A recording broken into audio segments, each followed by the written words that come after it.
मंगलम भगवान विष्णु मंगलम गरुड़ध्वज मंगलम पुंडरीकाक्षाय मंगलाय तनोहरि। सभी भक्तों का आपके अपने YouTube चैनल श्री कृष्ण दीवाने में हार्दिक स्वागत है। आज हम बात करेंगे ज्येष्ठ माह के शुक्ल पक्ष में आने वाली निर्जला एकादशी व्रत की। निर्जला एकादशी व्रत 2024 में कब रखा जाएगा, शुभ मुहूर्त क्या रहेगा, शुभ संयोग कौन से बन रहे हैं, पारण का समय क्या रहेगा, किस दिन पारण करें, इस दिन हमें क्या दान करना चाहिए, पूजन की विधि क्या है और अंत में जानेंगे निर्जला एकादशी की व्रत कथा। तो आइए वीडियो का प्रारंभ करते हैं देर न करते हुए। तो देखिए भक्तजनों, हमारे हिंदू धर्म में एकादशी का विशेष महत्व होता है। निर्जला एकादशी को साल की सभी एकादशियों में सर्वश्रेष्ठ माना गया है। ऐसा माना जाता है कि इस एकादशी के व्रत से भगवान विष्णु शीघ्र ही प्रसन्न होते हैं और अपने भक्तों पर कृपा बरसाते हैं। इस दिन दान करना बहुत ही शुभ माना जाता है। इस बार निर्जला एकादशी का यह व्रत 19 जून को रखा जाएगा। तो आइए सबसे पहले निर्जला एकादशी के दिन क्या दान करना चाहिए वह जान लेते हैं। निर्जला एकादशी का व्रत जल के महत्व को दर्शाता है। ज्येष्ठ मास में पड़ने के कारण इस दिन शीतलता प्रदान करने वाली वस्तुओं का दान करना बेहद शुभ माना जाता है। इस महीने में तेज गर्मी पड़ती है, इसीलिए निर्जला एकादशी पर गर्मी से राहत दिलाने वाली वस्तुओं का दान करना बहुत ही शुभ होता है। निर्जला एकादशी के दिन किसी जरूरतमंद व्यक्ति को जूते का दान करना बहुत शुभ माना जाता है। मान्यता ऐसी है कि निर्जला एकादशी के दिन जूते का दान करने वाला व्यक्ति सोने के विमान में बैठकर स्वर्गलोक में जाता है। इस व्रत में अन्न, पंखा, छाता, बिस्तर और वस्त्र दान करने का विशेष महत्व बताया गया है। इस दिन व्रत करने से व्यक्ति को परम पुण्य की प्राप्ति होती है। इस दिन चने और गुड़ का दान करना बहुत ही मंगलकारी होता है, क्योंकि इस बार यह एकादशी मंगलवार को पड़ रही है। इस दिन आम और खरबूजे का दान करना भी बहुत उत्तम है। एकादशी का व्रत सभी तीर्थों में स्नान करने के समान होता है। हिंदू धर्म की मान्यताओं के अनुसार निर्जला एकादशी का व्रत रखने और बताई हुई इन वस्तुओं का दान करने से उस व्यक्ति को सभी पापों से मुक्ति मिल जाती है। इस दिन दान पुण्य करने से मनुष्य को स्वर्ग की प्राप्ति होती है और उसके जीवन के सभी दुख और कष्ट दूर हो जाते हैं। ऐसा माना जाता है कि इस व्रत को करने से व्यक्ति को दीर्घायु प्राप्ति होती है। निर्जला एकादशी का यह व्रत ज्येष्ठ माह के शुक्ल पक्ष की एकादशी तिथि को रखा जाता है। यदि अंग्रेजी कैलेंडर की बात करें तो निर्जला एकादशी का व्रत मई या फिर जून के महीने में आता है। इस साल निर्जला एकादशी का यह व्रत जून के महीने में आ रहा है। इस एकादशी के दिन 3 शुभ संयोग बन रहे हैं। इसके अलावा व्रत के पारण वाले दिन तो 5 शुभ योग बन रहे हैं, जिस वजह से निर्जला एकादशी का यह व्रत और भी अधिक विशेष हो जाता है। इस व्रत का पुण्य फल अधिक बढ़ जाता है। तो आइए अब जानते हैं निर्जला एकादशी पर कौन से 3 शुभ योग बन रहे हैं और पारण के दिन 5 शुभ योग कौन से हैं। तो देखिए भक्तजनों, इस साल निर्जला एकादशी का यह व्रत 18 जून मंगलवार को है। व्रत वाले दिन 3 शुभ संयोग बन रहे हैं। निर्जला एकादशी पर त्रिपुष्कर योग, शिव योग और स्वाति नक्षत्र का अद्भुत संयोग बन रहा है। उस दिन त्रिपुष्कर योग का समय रहेगा 18 जून के दिन से दोपहर के 3:56 से 19 जून को सुबह के 5:24 तक। इस समय में त्रिपुष्कर योग रहेगा। इस दिन दूसरा योग स्वाति नक्षत्र प्रातःकाल से लेकर दोपहर के 3:56 तक रहेगा। शिव योग भी इसी दिन प्रातःकाल से लेकर रात्रि के 9:39 तक रहेगा। ये दोनों ही योग और नक्षत्र शुभ कार्यों के लिए बहुत ही अच्छे माने जाते हैं। शिव योग बेहद शुभ माना जाता है। इस योग में आप मंत्र जाप और उसका प्रयोग करके अनंत लाभ पा सकते हैं। त्रिपुष्कर योग में आप जो भी शुभ कार्य करते हैं उसका आपको 3 गुना फल प्राप्त होता है। निर्जला एकादशी व्रत का पारण 19 जून को होना है। 19 जून को 5 शुभ संयोग बन रहे हैं। 19 जून को सिद्धि योग प्रातःकाल से लेकर रात्रि के 9:12 तक रहेगा। वहीं विशाखा नक्षत्र प्रातःकाल से लेकर शाम को 5:23 तक रहेगा। पारण के दिन स्वार सिद्धि योग, रवि योग और अमृत सिद्धि योग भी बन रहे हैं। ये तीनों ही शुभ योग 19 जून को शाम के 5:23 से अगले दिन 20 जून को सुबह 5:24 तक रहेंगे। अब बात करते हैं एकादशी व्रत के पारण की।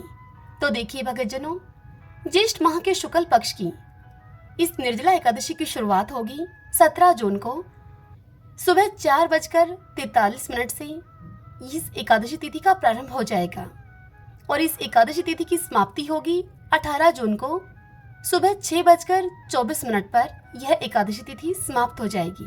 तो देखिए, अब बात आती है कि हमें दोनों ही दिन 17 जून और 18 जून को उदया तिथि मिल रही है एकादशी व्रत करने के लिए, यानी कि सूर्योदय का प्रारंभ हो रहा है एकादशी रहते हुए। तो हमें क्या करना है? हमें दशमी के साथ लगती हुई एकादशी का व्रत नहीं करना है, क्योंकि वह नरकगामी होती है। इसलिए द्वादशी के साथ लगती हुई एकादशी का व्रत करना ही अनंत फलदायी होता है।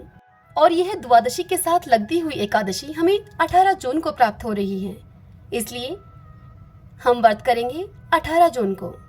अब बात आती है कि पारण किस दिन करें। तो देखिए भक्तजनों, इस व्रत का पारण हम करेंगे 19 जून को सुबह 5:24 से सुबह 7:28 के बीच में। इस बीच द्वादशी तिथि समापन का समय रहेगा सुबह 7:28 पर। इस समय द्वादशी तिथि समाप्त हो रही है। हमें एकादशी व्रत का पारण द्वादशी रहते हुए ही कर लेना चाहिए। आइए अब हम एकादशी व्रत की पूजा के विषय में जान लेते हैं। ज्येष्ठ माह के शुक्ल पक्ष की एकादशी तिथि को ब्रह्मा बेला में उठें। इस समय सबसे पहले जगत के पालनहार भगवान विष्णु और माता लक्ष्मी को प्रणाम करें। इसके बाद दिन की शुरुआत करें। घर की अच्छे तरीके से साफ सफाई करें और फिर गंगाजल छिड़ककर घर को शुद्ध कर लें। दैनिक कार्यों से निवृत्त होने के बाद गंगाजल युक्त पानी से स्नान करें। इस समय आचमन करके पीले रंग का वस्त्र धारण करें। अब सबसे पहले भगवान भास्कर को जल का अर्घ्य दें। इसके बाद पूजा गृह में पंचो उपचार करके विधि विधान से भगवान विष्णु की पूजा करें। भगवान विष्णु को पीले रंग का फूल, फल, वस्त्र आदि चीजें अर्पित करें। पूजा के समय विष्णु सहस्रनाम का पाठ, विष्णु चालीसा का पाठ और भगवान विष्णु के मंत्रों का जाप करें, जैसे कि हरे कृष्णा कृष्णा कृष्णा हरे हरे, हरे राम राम राम हरे हरे, या फिर ओम नमो भगवते वासुदेवाय। इन मंत्रों का जाप करें। अंत में भगवान की आरती अर्चना इस प्रकार से करके सुख समृद्धि एवं आरोग्य जीवन की कामना करें। दिन भर निर्जल उपवास रखें। संध्या काल में आरती अर्चना करके फलाहार कर लें। यदि संभव हो सके तो आप यह निर्जला एकादशी का व्रत निर्जल ही रखें। आइए अब हम निर्जला एकादशी की व्रत कथा का श्रवण करें। सभी बोलिए ओम नमो भगवते वासुदेवाय, ओम श्री राधा कृष्णाभ्याम नमो नमः। युधिष्ठिर ने भगवान श्री कृष्ण से पूछा कि हे जनार्दन, अपरा का सारा महात्म्य मैंने आपसे सुन लिया है। अब आप ज्येष्ठ माह के शुक्ल पक्ष में जो एकादशी हो उसका हमसे वर्णन कीजिए। तब भगवान श्री कृष्ण बोले युधिष्ठिर से कि हे राजन, इस एकादशी का वर्णन परम धर्मात्मा सत्यवती नंदन व्यास जी करेंगे, क्योंकि ये संपूर्ण शास्त्रों के तत्वज्ञ और वेद वेदांगों के पारंगत विद्वान हैं। तब वेदव्यास जी कहने लगे कि दोनों ही पक्षों की एकादशियों को भोजन न करें। द्वादशी को स्नान आदि से पवित्र होकर फूलों से भगवान केशव की पूजा करके नित्य कर्म समाप्त होने के पश्चात पहले ब्राह्मण को भोजन देकर अंत में स्वयं भोजन करें। हे राजन, जनन शौच और मरण शौच में भी एकादशी को भोजन नहीं करना चाहिए। जनन शौच और मरण शौच से यहाँ अभिप्राय है किसी के जन्म अथवा मृत्यु के होने पर भी एकादशी को भोजन नहीं करना चाहिए। यह सुनकर भीमसेन बोले कि परम बुद्धिमान हे पितामह है, मेरी उत्तम बात आप सुनिए। राजा युधिष्ठिर, माता कुंती, द्रौपदी, अर्जुन, नकुल और सहदेव ये एकादशी को कभी भी भोजन नहीं करते हैं और मुझसे भी यही कहते हैं हमेशा कि भीमसेन तुम भी एकादशी को न खाया करो। किंतु मैं इन लोगों से यही कह दिया करता हूँ कि मुझसे भूख नहीं सही जाएगी।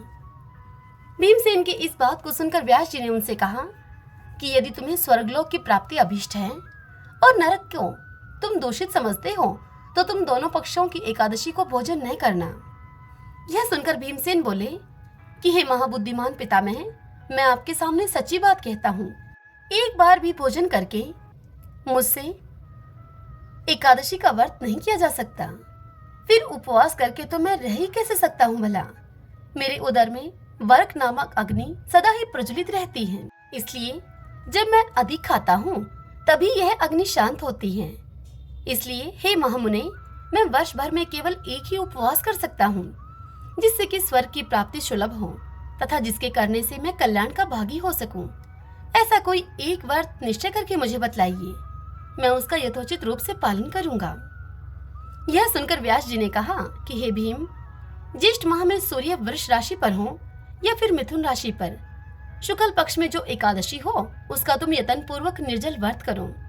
केवल कुल्ला या आचमन करने के लिए मुख में जल डाल सकते हो, उसको छोड़कर और किसी प्रकार का जल विद्वान पुरुष अपने मुख में न डाले, अन्यथा यह व्रत भंग हो जाता है।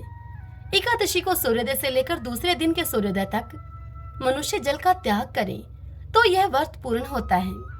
तदंतर द्वादशी को निर्मल प्रभात काल में स्नान करके ब्राह्मणों को विधि पूर्वक जल और स्वर्ण का दान करें। इस प्रकार सब कार्य पूरा करके जितेंद्रिय मनुष्य ब्राह्मणों के साथ भोजन करे। वर्ष भर में जितनी एकादशी होती हैं, उन सभी एकादशियों का फल निर्जला एकादशी के सेवन से मनुष्य प्राप्त कर लेता है। इसमें तनिक भी संशय नहीं है। शंख, चक्र और गदा धारण करने वाले भगवान केशव ने मुझसे कहा था कि यदि मानव सभी कुछ छोड़कर एकमात्र मेरी शरण में आ जाए और एकादशी को निराहार रहे तो वह सभी पापों से छूट जाता है। एकादशी व्रत करने वाले पुरुष के पास विशालकाय, विकराल आकृति और काले रंग वाले दंड पाशधारी भयंकर यमदूत नहीं आते हैं। अंतकाल में पीतांबरधारी, सौम्य स्वभाव वाले, हाथ में सुदर्शन धारण करने वाले और मन के समान वेगशाली विष्णुदूत वहां पर आकर उस वैष्णव पुरुष को भगवान विष्णु के धाम में लेकर जाते हैं। अतः निर्जला एकादशी को पूर्ण यत्न करके उपवास करना चाहिए। तुम भी सब पापों की शांति के लिए यत्न के साथ उपवास और श्रीहरि का पूजन करो।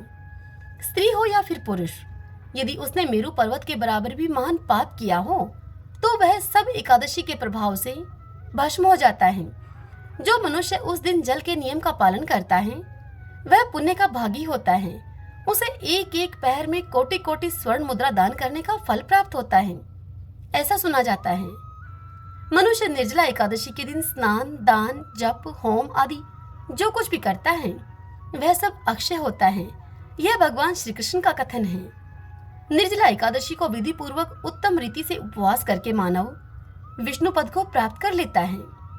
जो मनुष्य एकादशी के दिन अन्न खाता है वह पाप भोजन करता है। इस लोक में वह चांडाल के समान है और मरने पर दुर्गति को प्राप्त करता है। जो ज्येष्ठ माह के शुक्ल पक्ष में एकादशी को उपवास करके दान देंगे वे परम पद को प्राप्त होंगे। जिन्होंने एकादशी को उपवास किया है वे ब्रह्म हत्यारे, शराबी, चोर तथा गुरुद्रोही होने पर भी सभी पातकों से मुक्त हो जाते हैं। हे कुंती नंदन भीम, निर्जला एकादशी के दिन श्रद्धालु स्त्री पुरुषों के लिए जो विशेष दान और कर्तव्य विहित हैं बतलाए गए हैं, अब तुम उन्हें सुनो। उस दिन जल में शयन करने वाले भगवान विष्णु का पूजन जलमयी धेनु का दान करना चाहिए अथवा प्रत्यक्ष धेनु या घृतमयी धेनु का दान उचित है। पर्याप्त दक्षिणा और भांति भांति के मिष्ठानों के द्वारा यत्न पूर्वक ब्राह्मणों को संतुष्ट करना चाहिए। ऐसा करने से ब्राह्मण अवश्य ही संतुष्ट होते हैं और उनके संतुष्ट होने पर श्रीहरि मोक्ष को प्रदान करते हैं। जिन्होंने शम, दम और दान में प्रवृत्त होकर श्रीहरि की पूजा और रात्रि में जागरण करते हुए इस निर्जला एकादशी का व्रत किया है, उन्होंने अपने साथ ही बीती हुई 100 पीढ़ियों, उन पीढ़ियों को और आने वाली 100 पीढ़ियों को भगवान वासुदेव के परम धाम में पहुंचा दिया है। निर्जला एकादशी के दिन अन्न, वस्त्र, गौ, जल, शैया, सुंदर आसन, कमंडलू तथा छता दान करने चाहिए। जो श्रेष्ठ एवं सुपात्र ब्राह्मण को जूता दान करता है वह सोने के विमान पर बैठकर स्वर्गलोक में प्रतिष्ठित होता है। जो मनुष्य इस एकादशी की महिमा को भक्ति पूर्वक सुनता अथवा जो भक्ति पूर्वक उस महिमा का वर्णन करता है वे दोनों ही स्वर्गलोक पे जाते हैं। चतुर्दशी युक्त अमावस्या को सूर्य ग्रहण के समय श्राद्ध करके मनुष्य जिस फल को प्राप्त करता है वही फल इस कथा के श्रवण से भी प्राप्त होता है। पहले दंत धावन करके यह नियम लेना चाहिए कि मैं भगवान केशव की प्रसन्नता के लिए एकादशी को निराहार रहकर आचमन के सिवा दूसरे जल का भी त्याग करूंगा। द्वादशी को देव देवेश्वर भगवान विष्णु का पूजन करना चाहिए। गंध, धूप, पुष्प और सुंदर वस्त्र से विधि पूर्वक पूजन करके जल का एक भरा हुआ घड़ा संकल्प करते हुए निम्नांकित मंत्र का उच्चारण करें। देव देव हर्षिकेश संसारणवतारिक उद्कुंभ प्रदानेन नयमाम परमाम गतिम। अर्थात संसार सागर से तारने वाले हे देव देव हर्षिकेश, इस जल के घड़े का दान करने से आप मुझे परम गति प्राप्त कराइए। हे भीमसेन, ज्येष्ठ माह के शुक्ल पक्ष की जो शुभ एकादशी होती है उसका निर्जल व्रत करना चाहिए तथा उस दिन श्रेष्ठ ब्राह्मणों को शक्कर के साथ जल के घड़े दान करने चाहिए। ऐसा करने से मनुष्य भगवान विष्णु के समीप पहुंचकर आनंद का अनुभव करता है। तत्पश्चात द्वादशी को ब्राह्मण भोजन कराने के बाद स्वयं भोजन करें। जो इस प्रकार पूर्ण रूप से पापनाशिनी एकादशी का व्रत करता है वह सभी पापों से मुक्त होकर अनामय पद को प्राप्त होता है। वेद व्यास जी से यह सब सुनकर भीमसेन ने भी इस शुभ एकादशी का व्रत आरंभ कर दिया। तभी से यह लोक में पांडव द्वादशी के नाम से विख्यात हुई। हरि ओम तत्सत। ओम नमो भगवते वासुदेवाय। ओम त्रिविक्रमाय नमो नमः।